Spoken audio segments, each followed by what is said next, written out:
ആനക്കരയിൽ വ്യാപാരിയെ പന്നി കുത്തി പരിക്കേൽപ്പിച്ചു. തെങ്ങില വളപ്പിൽ ഉമ്മറിനാണ് വീടിന് സമീപത്തെ വഴിയിൽ വെച്ച് ആക്രമണം ഉണ്ടായത്.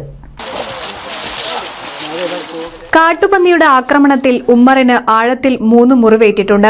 കഴിഞ്ഞ ദിവസം രാവിലെയാണ് സംഭവം. വീടിന് സമീപത്തെ പറമ്പ് നനച്ചു വരുമ്പോഴാണ് പന്നി ആക്രമിച്ചതെന്ന് ഉമ്മർ പറഞ്ഞു. പരിക്കേറ്റ ഉമ്മർ പിന്നീട് ചികിത്സ തേടി. ആനക്കര പഞ്ചായത്ത് പരിധിയിലെ വിവിധ പ്രദേശങ്ങളിൽ ഇന്നും പന്നിശല്യം രൂക്ഷമാണ്. അടുത്തിടെ പൊതുജനങ്ങൾക്കും കാർഷിക മേഖലയ്ക്കും ഭീഷണിയായി മാറിയ 31 പന്നികളെയാണ് അംഗീകൃത ദൌത്യസംഘം വെടിവെച്ചു കൊന്നത്.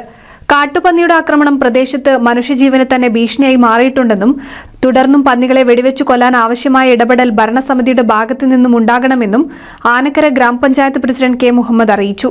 NCV news, Thrithala.